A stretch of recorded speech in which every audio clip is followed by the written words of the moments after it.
ఈ హాస్టల్ నుండి ఫస్ట్ నువ్వు ఖాళీ చేయి. అది కాదక్క. అక్కే వర్తే అక్క, అప్పుడే వరుసలు కూడా కలిపేస్తున్నావా? ఆ రకంగా కాదు ధరణి. అంటే నాకు సౌత్ వే కూర్చుందామని.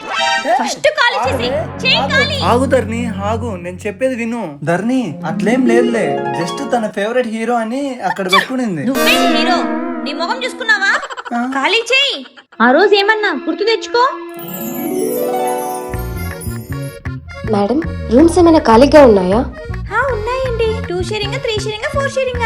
3 షేరింగ్ కావాలి. మీరేం చేస్తుంటారు? నాది స్టడీస్ అయిపోయాయండి, జాబ్ చేస్తున్నా. మీకు పెళ్ళైంది కదా? ఆహా లేదండి. బాయ్ ఫ్రెండ్ ఉన్నాడా? లేదండి, వెయిట్ చేస్తున్నా. అమ్మో, ఇలాంటి వాళ్ళని పెట్టుకుంటే ఇంకంతే. మీకు రూమ్ ఇవ్వడం కుదరదండి. ఎందుకండి? తను జోక్ చేస్తుందిలేండి. ఇంతకీ మీకు 2 షేరింగ్ కావాలా, 3 షేరింగ్ కావాలా, 4 షేరింగ్ కావాలా? 3 షేరింగ్ కావాలండి. పైకి వెళ్ళండి.